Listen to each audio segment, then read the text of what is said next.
Welcome to Guruji Physics modules. Today we are discussing about Michelson interferometer. Discussion of interference pattern. This video is in continuation with our previous video where we have discussed the principle, construction and working of Michelson interferometer. Before I start the video, click on the subscribe button, then enjoy the video. Focus on this picture. Here I brief the working of this Michelson interferometer. When the light is incident on the glass plate P, it is divided into two parts. One reflected towards the mirror M1 and two refracted towards the mirror M2. When these two beams are incident on M1 and M2, they will be reflected back towards the glass plate P. On passing through the glass plate P, they will enter into the telescope T.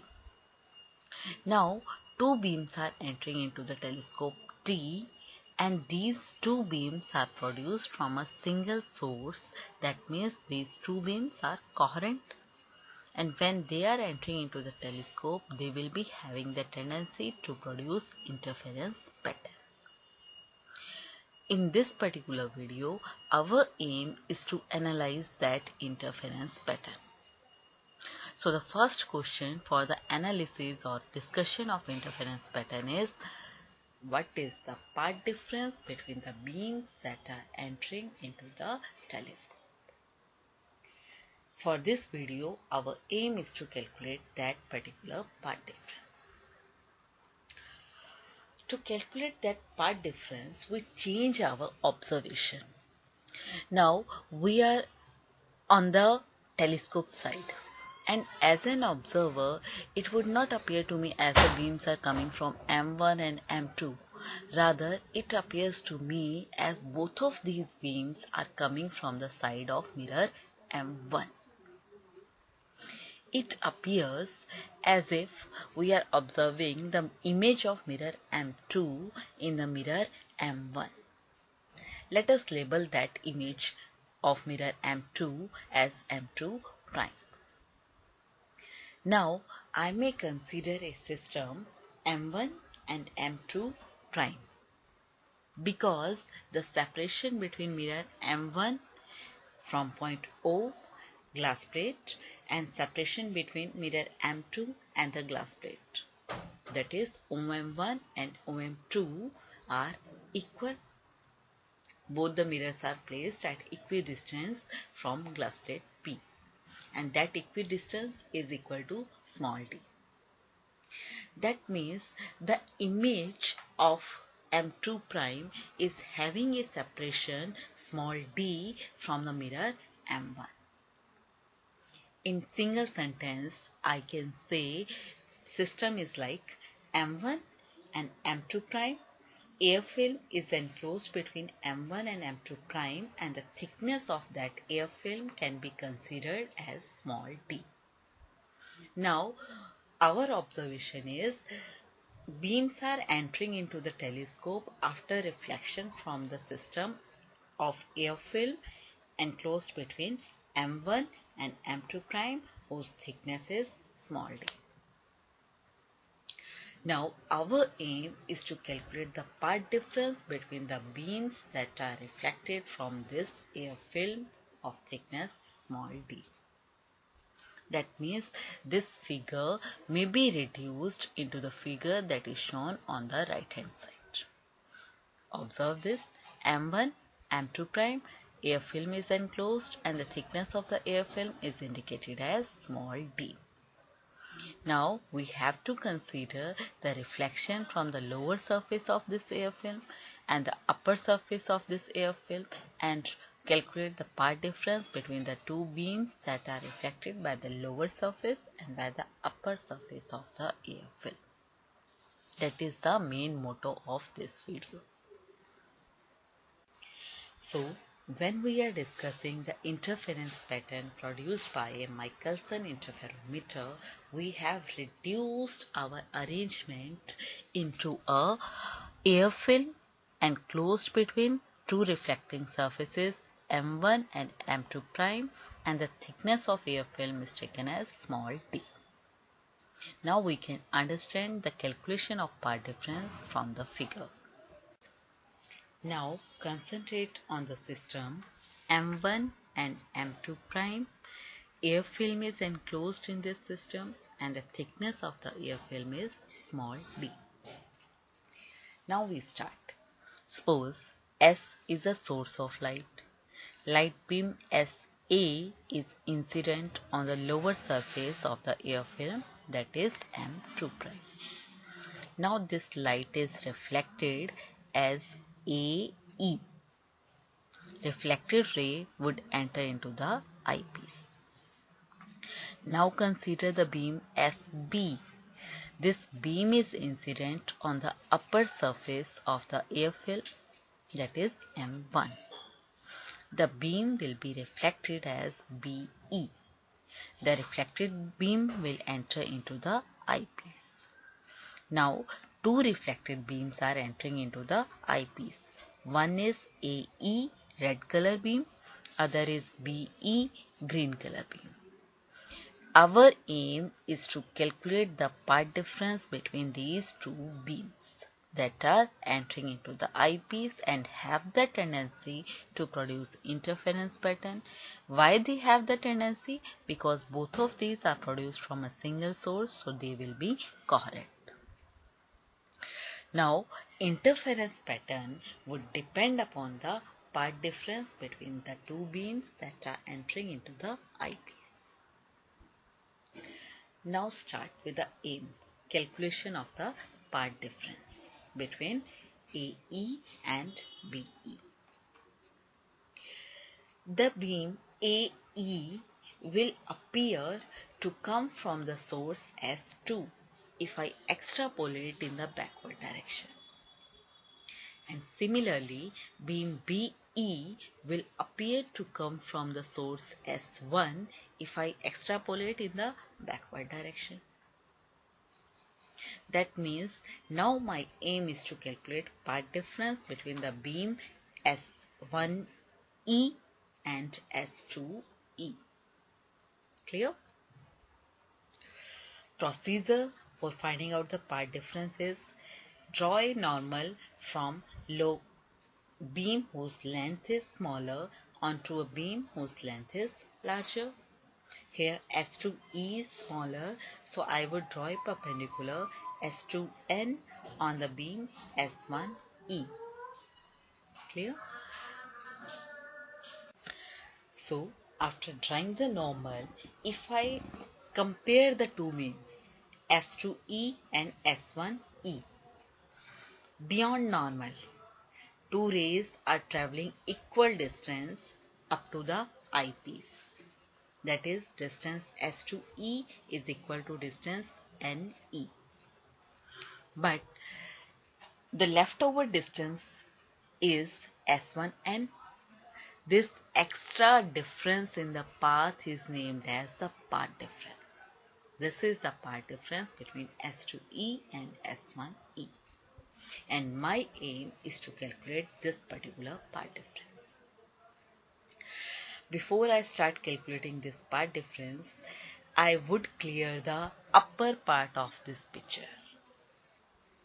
Upper part of this picture in the sense S1 is the image of the source S in the mirror M1. And S2 is the image of the source S in the mirror M2 prime. Suppose the distance between source and mirror M2 prime. This distance is small x. Suppose I am standing in front of a mirror and the separation between me and the mirror is small x. So what would be the separation between me and my image in the mirror? That would be 2x. Same pattern is used here. Difference between source S and its image in the mirror S2, the separation between S and S2 is 2x. Similarly, if the separation between source S and the mirror M1 is taken as small y. So what would be the separation between S and its image in the mirror? That is S1. 2y. Clear? So what would be the difference between S1 and S2? This will be 2y minus 2x. I can say 2 into x minus y. Now from the lower part of this figure, find out x minus y. X minus y was small d. Clear? That means S1, S2 will be 2 into small d. In a single sentence, if I am saying the separation between M1 and M2 prime is small d, then separation between S1 and S2 would be 2d. And the concept is, if I am standing in front of mirror, separation between me and my image in the mirror would be twice 2d. Clear? So one thing is clear here, that S1, S2 is 2d. Now the second important concept is, when I am calculating S1n, I have to consider the right angle triangle S1, S2n. Here S1, S2 is known to me, that is 2d. Next important thing is the angle that I have written as theta. Why this angle is written as theta? Start from the source S. Light is incident and incident ray makes an angle with a normal. That angle is named as angle of incidence. Here we have designated this as angle theta. SAY theta. Beam is reflected as beam AE. Reflected ray makes with a normal. Angle is named as angle of reflection. Because we know angle of reflection equal to angle of incidence, that means angle YAE is also theta. Clear? Now come to this angle, angle QS2A. This is vertically opposite angle. Before considering that angle, we have to consider the angle S2AX. This angle is vertically opposite to the angle of reflection, so it would also be theta. Now come to that angle QS2A. This is alternate interior angle with the angle S2AX. Because the two normals PQ and XY are parallel, and we may consider S2E as a transversal. So the two angles would become alternate interior and would be equal. Clear? Now the last angle is, if I consider the beam S2E and S1E. These two beams are parallel, two lines are parallel, and I consider PQ as a transversal. Then angle Q S2E and the angle S2PX, it would be corresponding angles. Corresponding angles are equal. That means angle S2PX would also be theta. This was our aim. In the right angle triangle, the angle S2, S1N would be theta. Now it's a right angle triangle in which S1N is a base, S1, S2 is hypotenuse, S2N is perpendicular, and the angle is theta. So we may apply the equation that S1N base over S1, S2 hypotenuse would be cos theta. That means S1N upon S1 S2 would be cos theta. Mathematically, S1n upon S1 S2 equals to cos theta. On substituting the value of S1 S2 equals to 2D, we can find out S1n equals to 2D cos theta. This is the part difference between the beams that are entering into the telescope. Now one factor is left, that is Stokes law. We may observe from the figure that where the Stokes law is applicable. For this again we have to consider the figure. Here we can observe the beam that is reflected back by the mirror M1 will pass through the glass plate P and enters into the telescope T. Clear? Now come on to the beam 2 that is reflected back by the mirror M2. It will be incident on the glass plate P, but it suffers a reflection on the surface of a denser medium, that is glass plate, and then enters into the telescope. Here at the point O, Stokes law is applicable. When I am saying Stokes law is applicable, that means an extra part difference of lambda by 2 will be introduced here.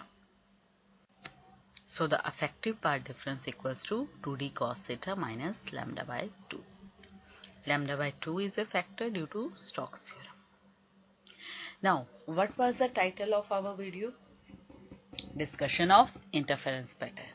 That means our aim is to calculate condition of maxima and condition of minima. When I am saying condition of maxima, that means equate the part difference with integral multiple of lambda equal to n lambda. 2d cos theta minus lambda by 2 equals to n lambda. Thus the condition of maxima is 2d cos theta equals to 2n plus 1 lambda by 2. If we bring the term of minus lambda by 2 on the right hand side. This factor n starts from 0, 1, 2 onwards.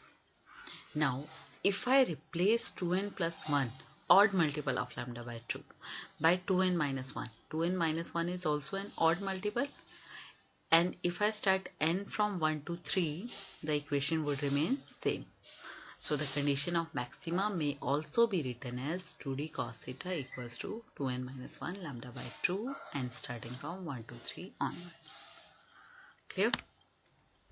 For the condition of minima, part difference equals to odd multiple of lambda by 2, that is 2n minus 1 lambda by 2. Equate the equation of part difference, that is 2d cos theta minus lambda by 2 with condition of minima. Here lambda by 2 factor cancels from both sides and the condition comes out to be 2d cos theta equals to n lambda.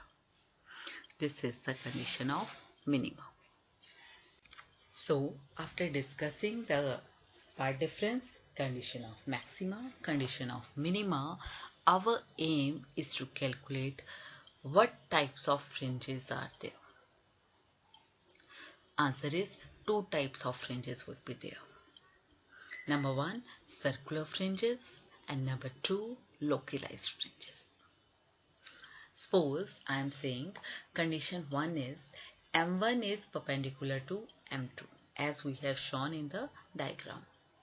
If M1 is exactly perpendicular to M2, then its image M2 prime would be parallel to M1. Clear?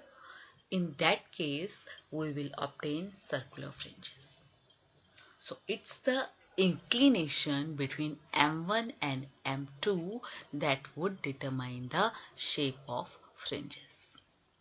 Clear? Case 2, localized fringes.